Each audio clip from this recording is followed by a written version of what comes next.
Vamos a orar. Señor, nosotros te damos muchas gracias por el fruto de nuestro vientre. Gracias por nuestros chiquititos. Señor, cómo me deleitaba cuando los escuchaba a ellos hablando del Pentateuco. Gracias, Padre, gracias. Te ruego en el nombre de Jesús que la semilla que la iglesia le está sembrando pueda dar fruto y fruto a su tiempo. Te ruego, Señor, que tú respaldes con manos colaboradoras y manos de servicio el cuidado hacia ellos. Bendícelos en su niñez, bendícelos en su adultez, y que estas oraciones estén delante de tu trono para el momento, Señor, que ellos necesiten de ti. En Cristo Jesús oramos y los bendecimos. Amén y amén.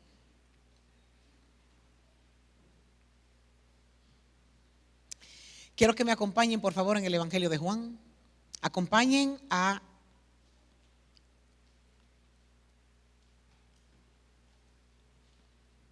el Evangelio de Juan en el capítulo 13. Vamos a leer unos cuantos versículos.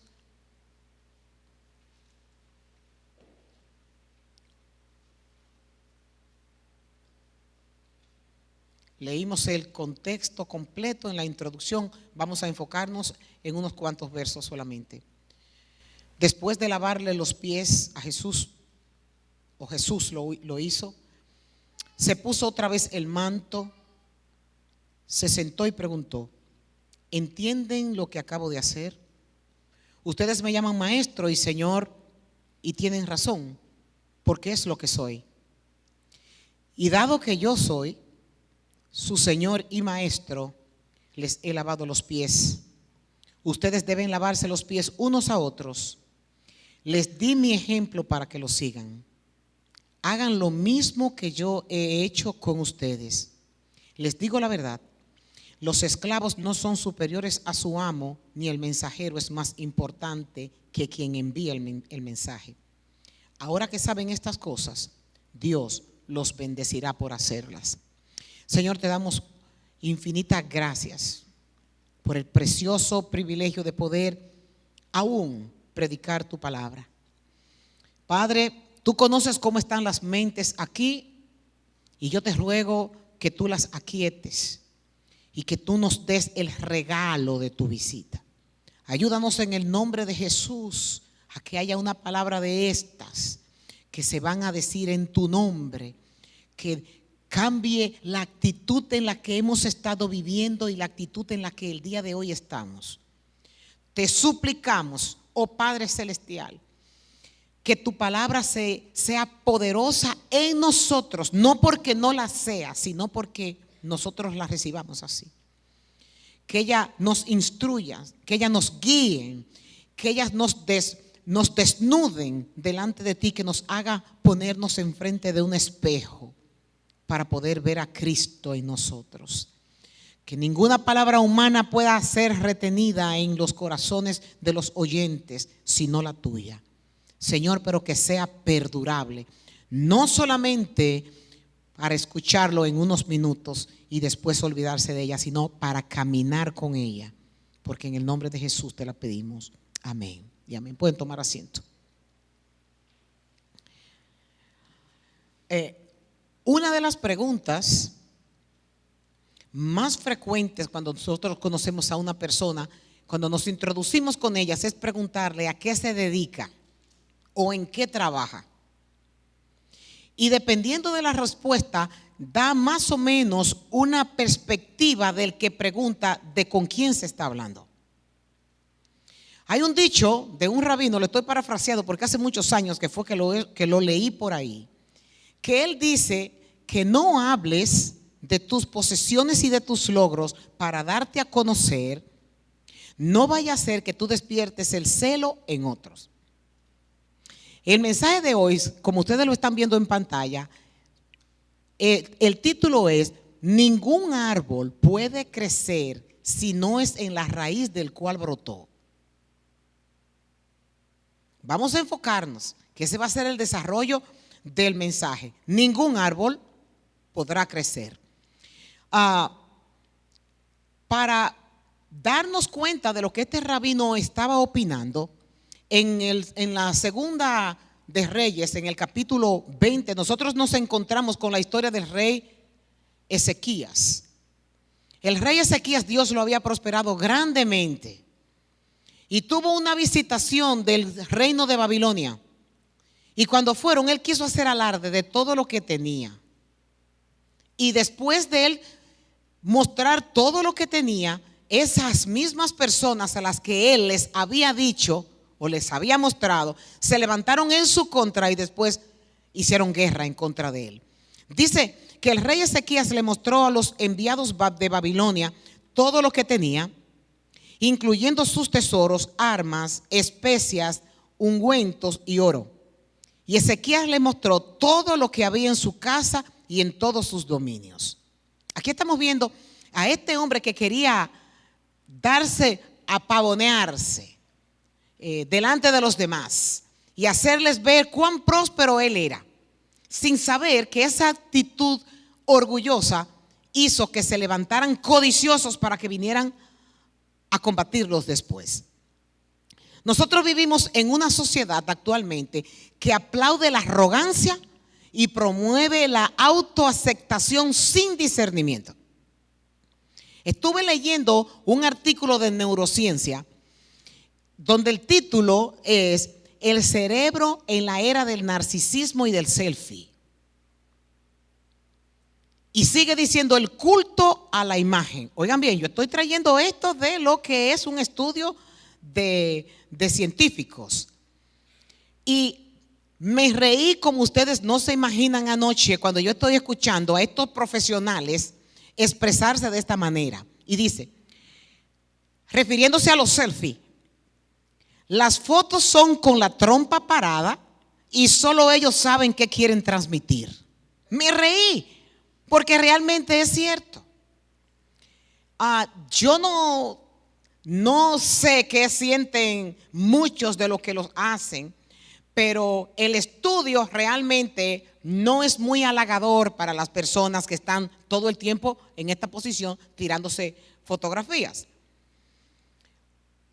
Uno de estos experimentos lo hizo una universidad de Milán y en los que ellos escogieron a 74 personas que tenían estos rasgos de estar constantemente tirándole fotografías a lo que comen, tirando fotografías en donde están, publicando y tirándose selfies donde quiera que están. Y el resultado es que el 25% de estas personas, por ponerlo poquito, tienen un rasgo de narcisismo. A lo largo del estudio se demostró esto. Y hay otro también de la Universidad de Cambridge en Inglaterra. El caso es que todas estas personas están alineados con lo mismo.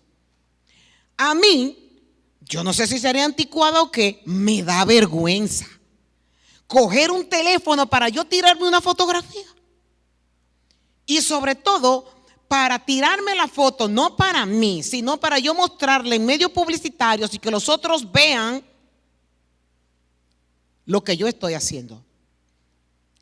Yo he escuchado personas que dicen, de este lado, porque este es mi lado bueno. Hasta en eso ya se tiene la práctica de lo que hace sentir bien a la persona que están en estas líneas. El estudio indica que hay problemas en esas personas. Hay problemas en ellos, que no voy a traerlo a colación porque de esto no se trata. Esta palabra que nosotros acabamos de decir, de un porcentaje muy elevado de narcisista, es una palabra griega que significa que viene de un hombre llamado Narciso.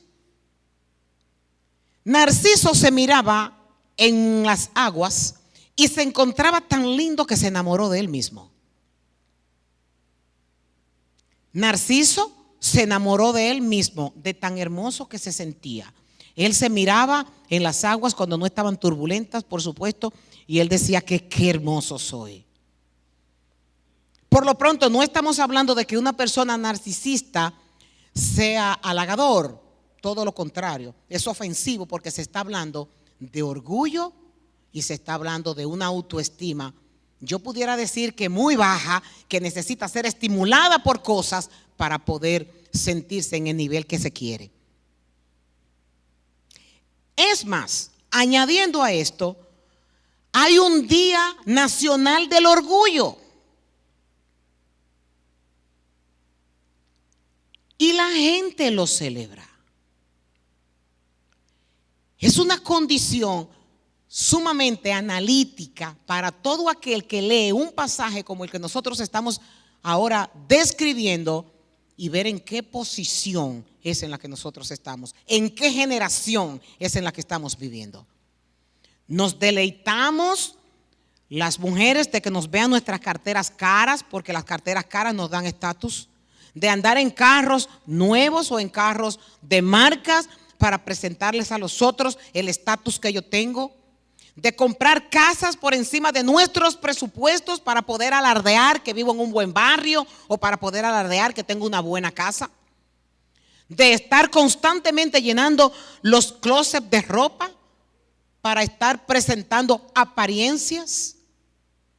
Sin embargo, aquí nosotros encontramos un pasaje que nos va a llenar a cada uno de nosotros de humillación.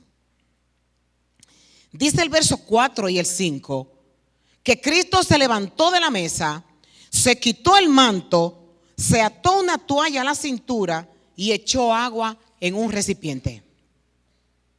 No es lo mismo enseñar parado aquí, enseñar en una clase o enseñar de boca que lo que nosotros enseñamos con nuestros actos, lo que nosotros enseñamos con nuestras prácticas. Es muy fácil pasar la información a otros, pero es mucho más difícil pasar la información a otros sin hablar. Y Cristo sabía esto. Comenzó a lavarle los pies a los discípulos y a secárselos con la toalla que tenía en la cintura. En la antigüedad, la persona cuando entraba a una casa, y todavía ahora, en el Medio Oriente se usa que no son pisos como los nuestros, sino que era en la tierra y la tierra estaba cubierta de alfombras. Es por eso que nosotros tenemos las alfombras más populares del mundo que vienen del Oriente, de Persia, de la India y esos lugares así, de Irán, de Irak, porque ese era el piso que ellos tenían. Por lo pronto, áreas áridas, muchos desiertos, no se usaban zapatos cerrados, se usaban sandalias. Y cuando las personas llegaban a las casas, así como en mis tiempos cuando se llegaba a la casa y se acababa de limpiar, quítate los zapatos para que no me ensucies que acabo de limpiar. En la antigüedad, y todavía ahora se usa, que están las tiendas, lo que nosotros llamamos tiendas de campaña, pero son tiendas que son casas y los pisos son de alfombra. Al llegar de un terreno polvoriente, la gente tenía que obligatoriamente lavarse los pies antes de entrar para no ensuciar las alfombras. Estoy trayéndolo para que más o menos entendamos qué fue lo que pasó cuando Cristo le pide esto a los discípulos. Algunos dueños de casa que eran ricos tenían esclavos específicamente para este tipo de cosas. Y era que cuando llegaba el invitado, le lavaban los pies y esa persona entonces entraba a la casa. Con este tipo de actos nos podemos encontrar en Génesis en 3 episodios. Hay muchos más que les puedo citar, pero les voy a citar exclusivamente cuando fueron los 3 hombres a visitar, los 3 ángeles a visitar a Abraham. Abraham, lo primero que le propuso en el capítulo 18 fue que le iban a lavar los pies. A Lot, cuando lo visitaron los 2 ángeles para decirle que tenían que salir de Sodoma, Lot le dijo, vengan que yo les voy para lavarle los pies. Y nos encontramos también que cuando los hermanos de José lo fueron a visitar, dice que los siervos de José le lavaron los pies. Vemos que esto es algo cultural, el de lavar los pies. Ahora, aquí el asunto se trata de quién está diciendo que va a lavar los pies. Porque en el verso 6 dice que cuando Cristo, oigan bien, recuerden, Judas estaba dentro del grupo todavía. Y Cristo sabía que Judas lo iba a traicionar y fue uno de los que Cristo visitó para lavarle los pies. Pero cuando se acercó a Simón Pedro, le dijo: Señor, ¿tú me vas a lavar los pies a mí? Y Jesús le contestó: ahora tú no entiendes lo que hago, pero algún día lo entenderás. Van a llegar momentos en la vida de Pedro y de los discípulos donde ellos, así como nos escribieron esto, se iban a acordar de ese episodio que pasó en la vida de ellos. ¿Pero cuándo? Cuando le llegó el momento de actuar con humildad, como lo había hecho Cristo. Pedro protestó y le dijo a Jesús: jamás me lavarás los pies. Quienes se consideraban iguales no se lavaban los pies entre sí. O sea, los discípulos se consideraban iguales y ni siquiera ellos tenían derecho de lavarse los pies entre sí. Es más, cuando un rabino tenía un grupo de seguidores, lo único que los seguidores tenían prohibido hacer era lavarle los pies al rabino, por ser este un acto tan humillante. Aquí nosotros estamos viendo lo inverso. No es que Cristo le está diciendo a los discípulos que le lave los pies, es que el rabino, quien tiene autoridad, está humillándose para lavarle los pies a sus estudiantes. Había una condición en el corazón de los discípulos y Cristo tenía que intervenir. La condición interna tuya, aún tú no conociéndola o queriéndola tener dentro de muchas capas de piedra, de tierra o como tú lo quieras llamar, el ojo del Señor entra ahí. Y Cristo todo lo sabe. Él sabe cuáles son nuestras debilidades. Él sabe de dónde nosotros cojeamos. Él sabe cuáles son las puertas por donde nosotros nos podemos caer y cuáles son los actos que cometemos que ofenden y entristecen al Santo Espíritu de Dios. Cristo sabía esto. Y Cristo sabía, y una pregunta que yo escribí, que me imagino que el mismo que Cristo la pudo haber hecho, es: ¿cómo voy a delegar mi evangelio en gente orgullosa? Cuando Él llama, nos prepara el camino, pero dentro de ese camino va a poner muchas espinas para que nosotros podamos ver lo que hay por dentro. Por ejemplo, cuando nosotros le oramos al Señor, que todos nosotros vamos a salir de aquí con esta oración, y la oración es: Señor, ayúdame a ser humilde como lo fuiste tú. Usted puede estar completamente seguro de que en su entorno Dios va a levantar gente para tocar ese orgullo y ese orgullo ser pisoteado. Y va a ser el momento en donde vamos a agarrar la palabra, en donde Él dice: ahora tú no entiendes lo que hago, pero después lo entenderás. Había un deseo marcado en los discípulos por ser superiores y tener reconocimiento. Cristo lo sabía. En varios episodios ellos manifestaron que era lo que tenían por dentro. En Mateo 18:1, ellos mismos se hicieron la pregunta: ¿quién es el mayor en los cielos? ¿Quién es el mayor en el reino de los cielos? Ya ellos querían comenzar a ver el estatus que iba a haber siguiendo al maestro. En Lucas 9:46 dice que entonces los discípulos comenzaron a distinguir entre ellos acerca de quién era el más, a discutir entre ellos acerca de quién era el más importante entre ellos. Por casualidad, ¿con quién tú compites aquí en la iglesia del cual tú te sientas superior? Nosotros nos reímos cuando escuchamos esto. Pero aquí en la iglesia, en tu medio de congregarte, donde está el cuerpo de Jesucristo, donde todos tienen asignaciones distintas, ¿de quién tú te sientes superior aquí? Los discípulos se hicieron ellos mismos esa pregunta.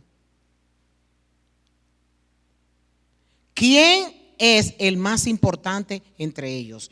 Y Lucas dice, o Marcos dice en el 10:37, que cuando te sientes, eso es cuando Cristo está con ellos, los hijos de Zebedeo le dicen: y cuando tú te sientes en el trono de gloria, nosotros queremos sentarnos en lugares de honor a tu lado, uno a la derecha y el otro a la izquierda.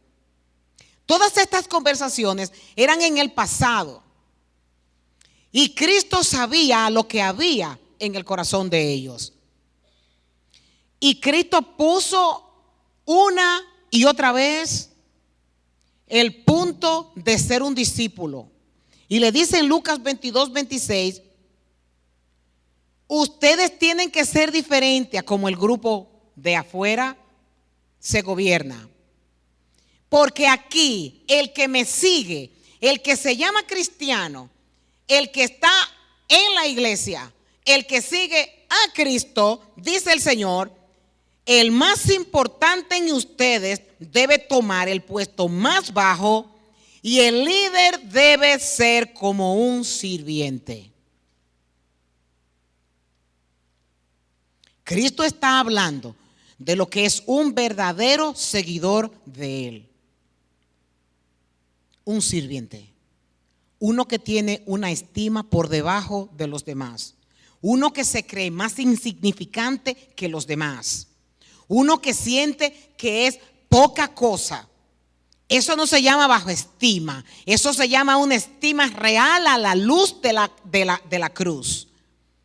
Eso se llama identificar quién tú eres, de dónde te sacaron y quién es el único que tiene el mérito porque eres lo que eres por uno que se humilló. Cristo le dice a Pedro: mira, deja tu falsa humillación, deja tu careta, porque si yo no te lavo los pies, no vas a ser mi discípulo, no me vas a pertenecer, le dice el Señor. Aquí estamos viendo un panorama de orgullo. Estoy leyendo un libro, no lo he terminado porque pienso dar otra parte de este mismo sermón de Andrew Murray. El libro se llama Humillación, es bien cortito si lo quieren comprar. Y él dice: en el cielo y en la tierra, el orgullo y la autoexaltación es la puerta, el nacimiento y la maldición del infierno. Por eso nuestra redención tiene que ser restaurada por una humildad perdida.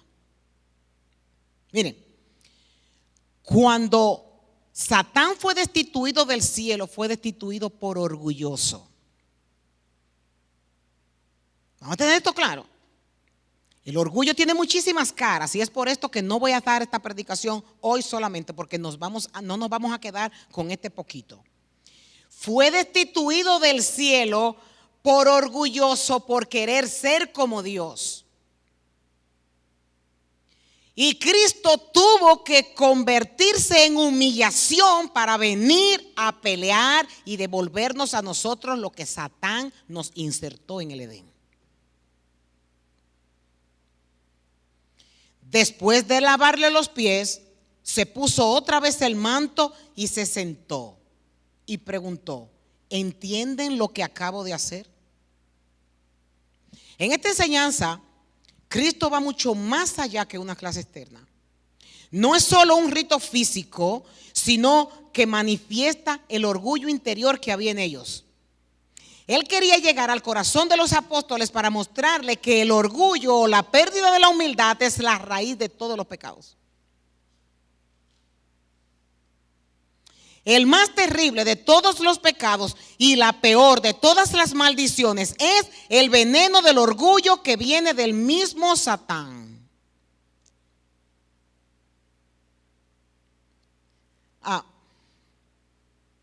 Cuando la serpiente sembró el veneno en Eva y en Adán en el jardín, ellos cayeron de esa posición elevada en la que ellos estaban por la desgracia, y por esta desgracia ha venido a hundirnos a todos nosotros. por esta desgracia. En múltiples ocasiones Cristo enseñaba, ¿quién es más importante? ¿El que se sienta a la mesa o el que sirve? El que se sienta a la mesa, por supuesto, dice Cristo. Pero en este caso no, pues yo estoy entre ustedes como uno que sirve. O sea, el Dios del cielo. Venir aquí a la tierra en forma de hombre para humillarse delante de sus criaturas. Hay una humildad que es falsa. Es una humildad exterior. Porque el orgullo es un pecado difícil de reconocer porque se presenta revestido de piedad.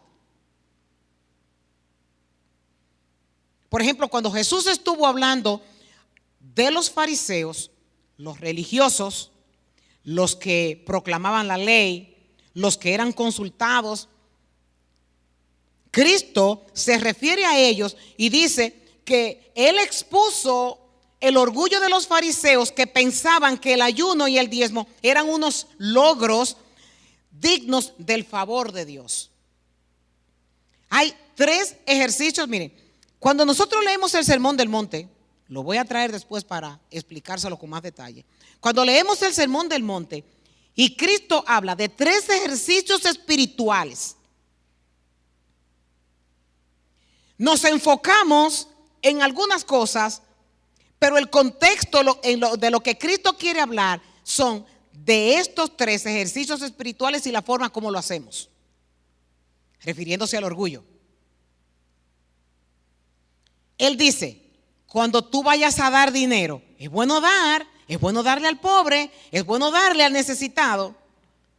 Pero Cristo dice, cuídense de no hacer estas obras de justicia delante de la gente para llamar la atención.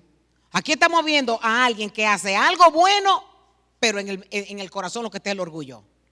Porque di, porque aporté, porque yo tengo con qué dar, porque yo puedo comprometerme a dar con eso. Y Cristo dice, ten mucho cuidado, porque detrás de eso hay una humildad falsa. Te vas a ver como un filántropo, te vas a ver como una persona que da mucho, pero realmente tu intención es ser popular por lo que haces. Estamos hablando de dar. Y Cristo sigue hablando y dice, cuando ustedes oren, no sean como los hipócritas, o sea que se puede orar y ser hipócrita. Se puede tener las rodillas peladas orando y ser hipócrita, porque los fariseos lo eran. Y él dice, cuando oren, no sean como los hipócritas, porque a ellos les encanta orar de pies en las sinagogas y en las esquinas de las plazas para que la gente lo vea. Y a veces esas oraciones que se hacen en público son kilométricas. Duran 20 minutos, 25 minutos. Pero cuando están en privados en sus casas, las oraciones duran 5. Y Cristo sigue diciendo, habló de dar, habló de orar y habla del ayuno.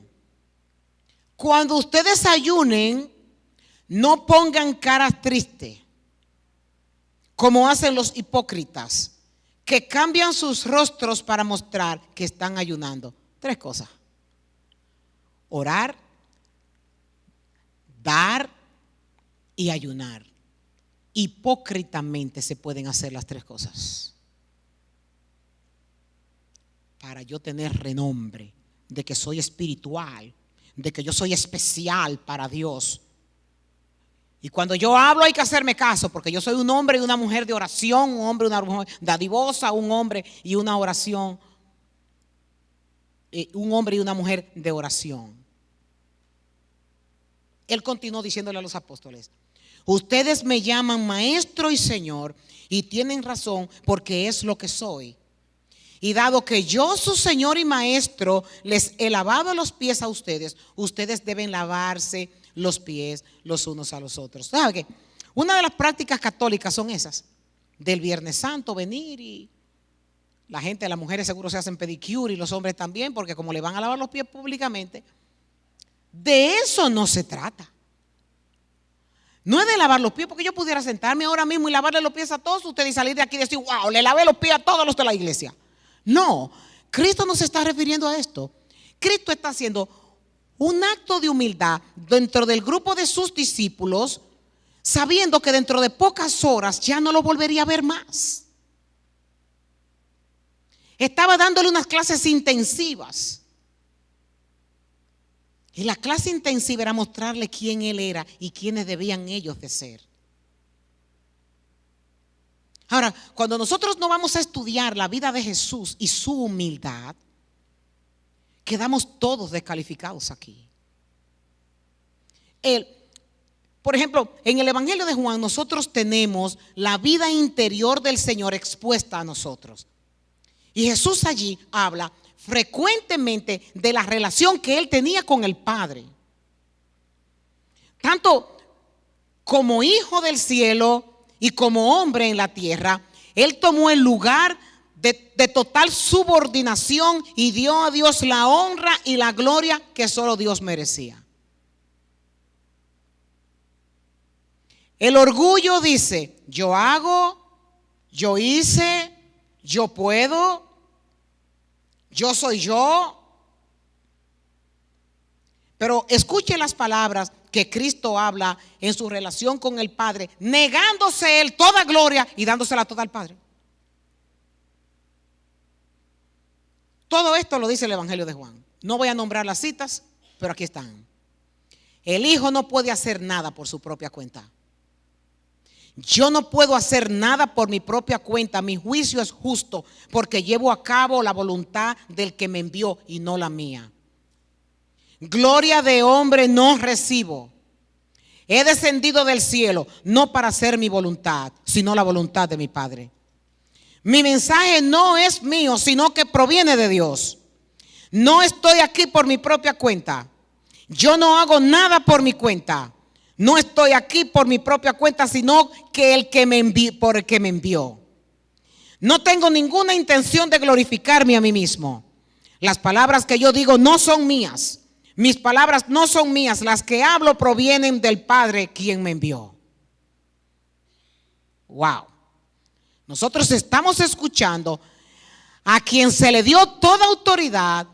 Cuando nosotros leemos en el capítulo 13, vemos que antes de él decirle esto a los discípulos, dice Juan describiendo que ya Cristo sabía que toda voluntad del Padre se le había dado a él. Él sabía que todo trono, que todo principado, él sería la cabeza de eso. Él sabía que él era el primogénito. Él sabía que iba a estar sentado al lado del Padre. Él sabía que iba en pocos minutos iba a derrotar a Satanás. Él sabía que era el Señor de señores, el Rey de reyes y el Señor de señores. El Rey de reyes y Señor de señores. Él sabía que iba a venir en un caballo blanco para juzgar a los vivos y a los muertos. Él sabía que en el cielo iban a haber cánticos y alabanzas al Cordero inmolado. Él sabía todo eso. Sin embargo, se humilló para darle al Padre la gloria de todo lo que hiciera aquí abajo. La humildad es el único suelo en el cual la gracia de Dios crece. El orgullo puede, escuchen esta palabra, se lo voy a decir 2 veces. El orgullo puede degradar el ángel de más alto rango y convertirlo en demonio, mientras que la humildad puede llevar a la carne y la sangre caída al mismísimo trono de Dios. Se lo digo de nuevo. El orgullo puede degradar al ángel de más alto rango y convertirlo en demonio, mientras que la humildad puede llevar a la carne y a la sangre caída al mismísimo trono de Dios. Esto es fuerte. El ángel de mayor rango, destituido, convertido en demonio por ser orgulloso. Dice Thomas Watson: en tanto tengas orgullo en tu alma, tendrás los ángeles caídos dentro de ti. ¡Ja! ¿Tú sabes lo que es eso? En uno de los escritos de Agustín de Hipona, él dice: si me preguntan qué es lo más esencial en la religión, les diré: lo primero, la humildad; lo segundo, la humildad; y lo tercero, la humildad. ¿Qué es la humildad? La sumisión a la voluntad soberana de Dios. La humildad no es ser tonto. La humildad es que por el poder de Dios, por lo que Dios ha hecho con nosotros, nosotros entendamos que Él tiene el control de todas las cosas y que está trabajando en nuestras vidas en algo. Esos que se levantan en contra de usted son los instrumentos que Dios utiliza para ver hasta qué grado tú vas a dejar aplastar, tú vas a comenzar a aplastar ese orgullo que hay dentro de ti o dentro de mí, porque Dios lo usa conmigo también. Recuérdense que yo estoy aquí dándole información, pero yo estoy dentro de esta información. El orgullo es una herida en el alma, y cuando nos hieren nosotros sangramos. Ahora mismo yo tengo un ojo bueno y uno malo, pero como los ojos son sensibles, no los voy a poner de ejemplo. Pero si fuera la pierna derecha que yo tuviera mala y la pierna izquierda la tuviera bien, el que viene y me da todo lo duro que me pueda dar en la pierna izquierda, usted puede estar seguro de que yo puedo estar tranquila. Ahora bien, si me da en la pierna derecha, yo inmediatamente voy a gritar. Así mismo se esconde el orgullo dentro de nosotros. Decimos que no lo tenemos, pero está. El orgullo es como, ¿quién fue que este señor puso este ejemplo, hablando del orgullo también, que acaba de morir en Nueva York? Hace un tiempo que murió. Y él decía, se me fue el nombre, él decía, comparando el orgullo: ¿cuál es la parte del cuerpo que usted menos ve y que menos caso le hace? El codo. Yo no me acuerdo la última vez que vi mi codo. Y él dice, el codo es la parte del cuerpo que usted menos ve y menos caso le hace. Ahora, que le dé a alguien en el codo, a ver cómo usted se va a poner. Así funciona el orgullo. Es algo que está dentro del ser humano y no lo siente ni lo ve, pero cuando se lo tocan gritan. Muchas veces nos hacen cosas y nosotros lo que estamos es pendiente a lo que nos hicieron. Y no entendemos que ese es el método sanador que Dios ha traído a nuestras vidas para que nosotros podamos ver por qué. Cristo es la humildad de Dios encarnada en una naturaleza humana. El amor eterno, humillándose a sí mismo, vistiéndose en una vestidura de mansedumbre y gentileza, solo para ganar, para servir y para salvarnos. Cristo les dice en el verso 15, les di mi ejemplo para que lo sigan. Hagan lo mismo que yo he hecho con ustedes.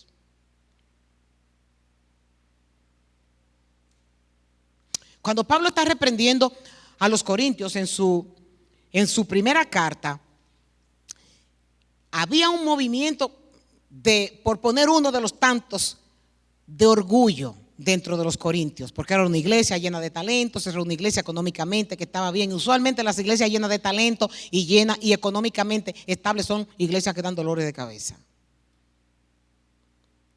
Y Pablo les dice, ¿qué es lo que les pasa a ustedes? ¿De qué es lo que ustedes se jactan? ¿De dónde ustedes sacan el orgullo? Porque no hay nada que ustedes hagan que sea más importante que otros. Todo lo que ustedes tienen lo han recibido de Dios. Y si todos se lo deben a Él, ¿por qué ustedes presumen? como si ustedes solo lo hubieran conseguido.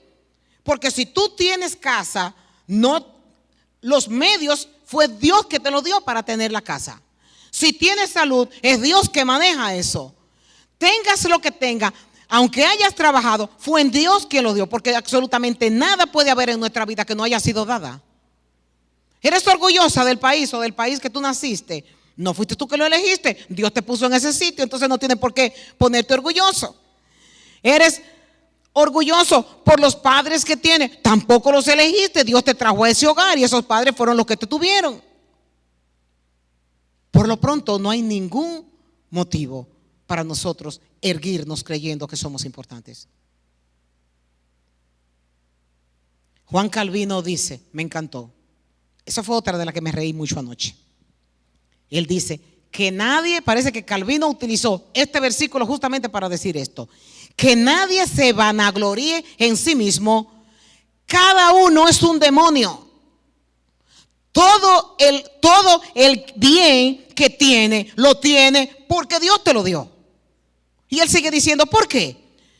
¿Qué tienes en ti, qué tú tienes en ti mismo que no sea pecado? Si quieres tomar lo que es tuyo, toma tu pecado, porque la justicia solamente le pertenece a Dios. Me encantó. Tú no tienes nada, lo único que irradia de ti es maldad. Por lo pronto, no te pongas orgullosa de algo que se te ha dado, ponte orgullosa con lo que tú tienes. Y nadie se enorgullece del pecado. Cristo dice, póngase mi yugo. Déjenme enseñarles, hijos míos, porque yo soy humilde y tierno de corazón. Y por eso, si eres humilde, tú vas a encontrar descanso para tu alma. Voy a utilizar de ilustración el pastor Oscar Guerrero. Es algo que lo conocemos algunas de las personas que estamos aquí. El pastor Oscar Guerrero me vende un filtro, me vende un filtro de agua. Resulta que el filtro de agua no servía para nada. Yo lo llamo para decirle que el filtro no sirve. Y él tuvo que dar un viaje de New Jersey aquí a ponerme el filtro. Y resulta que yo lo llamo de nuevo para decirle que no quiero el filtro. Encima de que me lo dejó a buen precio, porque soy pastor. Entre pastores, de pastor a pastor no se deben de pisar las mangueras, como dice un refrán. Y yo lo invito para que venga a ver otro tipo de servicio de agua que va a ser más beneficioso para él que el filtro que me vendió. Él viene de New Jersey bien humilde. Dice, si yo en otro tiempo me hubieran hecho una cosa como esta. Y yo hablaba con él ayer y hablaba con él del mensaje. Dice, mira, eso es bueno para que antes de que llegue el año la gente comience el año nuevo humilde. Y le digo, mira, Oscar, tú tuviste un gesto muy humilde.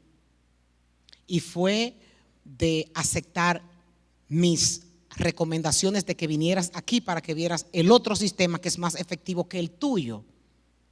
En ningún momento él me puso cara, en ningún momento él actuó de una manera que pudiera demostrarme que se había enojado. Sin embargo, ahora es un testimonio para él que su sumisión fue una bendición. Pero él procesó las cosas correctamente. Vino, recogió su filtro, me devolvió mi dinero y salió ganando, porque se cumplió esta palabra que aquí dice, que cuando nosotros somos humildes, entonces encontraremos descanso para el alma. Eso estaba experimentando él. Y cada vez que nosotros, no es que nos dejamos humillar, sino que actuamos humildes, recibimos recompensa del cielo. Cristo dice, les digo la verdad, los esclavos no son superiores a su amo, ni el mensajero es más importante que el que envía el mensaje. Ahora que saben estas cosas, Dios los bendecirá. Si lo hacen, serán felices, dice el versículo. A lo que podemos concluir es que la humildad es difícil para empezar a trabajar, Porque primero tengo que reconocer que soy orgulloso. Por eso es difícil trabajar la humildad. Yo tengo que trabajar en esto porque yo soy orgullosa.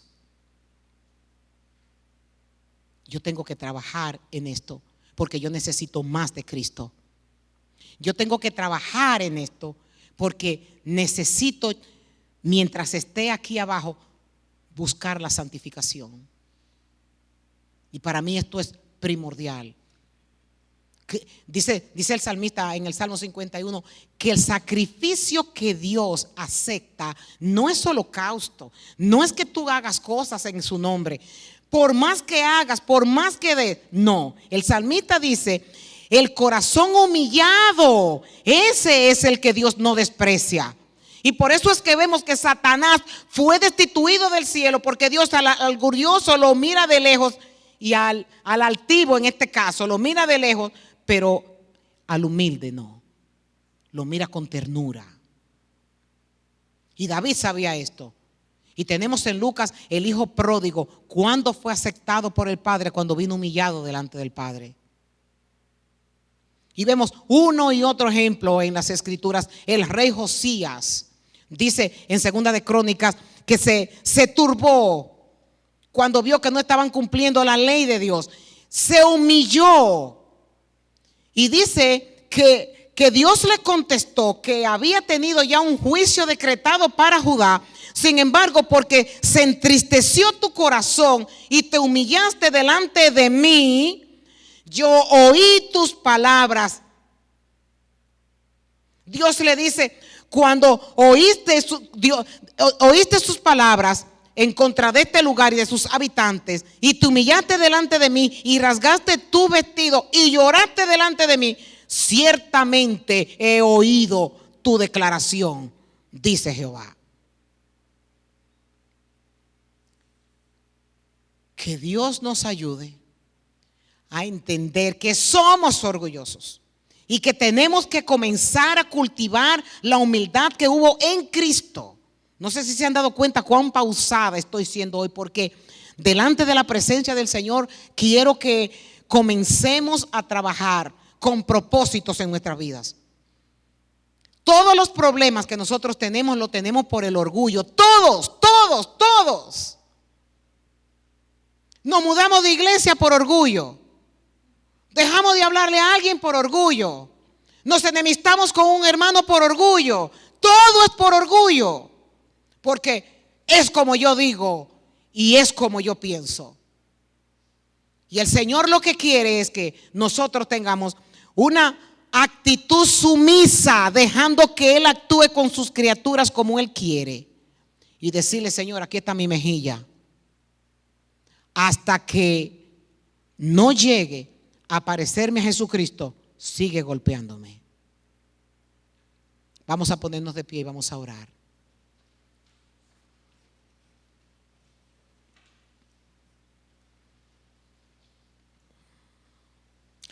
Esto es algo que solamente usted puede comenzar a trabajarlo, pidiéndole a Dios ayuda. Este es el momento para usted pedirle al Señor que apalee ese orgullo. Vamos a orar. Señor, nosotros en esta hora reconocemos que hemos pecado contra ti una y mil veces. Nos hemos vanagloriado con lo que tú nos has dado, y tus regalos han sido motivos de nosotros ser orgullosos. Se nos ha olvidado de dónde nos sacaste y el medio que usaste para sacarnos de ahí, que fue la humillación de tu Hijo Jesucristo, quien no tenía ni en dónde recostar su cabeza, que eligió una de las regiones más pobres de Israel para nacer. Un lugar que hasta uno de sus discípulos preguntó que si de Nazaret podía salir algo bueno. Tenía trabajo de carpintero. Vivió sumido en obediencia a su padre terrenal y a su madre. pero nunca se desenfocó de ti. La Biblia dice que habían muchos que económicamente lo ayudaban para poder seguir en su ministerio. Un ministerio en donde no tenía recompensas económicas, porque no se recogían ofrendas para que él se mantuviera. Un ministerio que hasta sus discípulos tenían que comer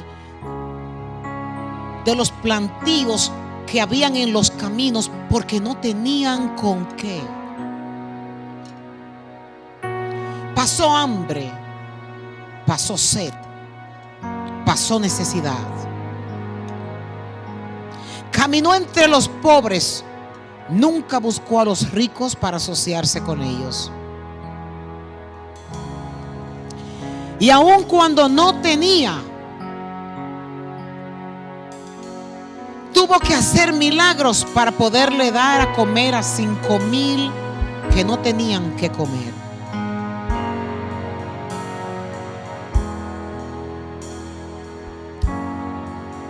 Cuando lo llevaron ante los sacerdotes,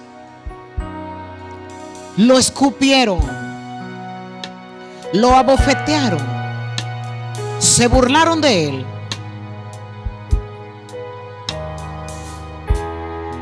Y cuando lo llevaron al pretorio, le rompieron sus ropas, se las quitaron, lo desnudaron para avergonzarlo.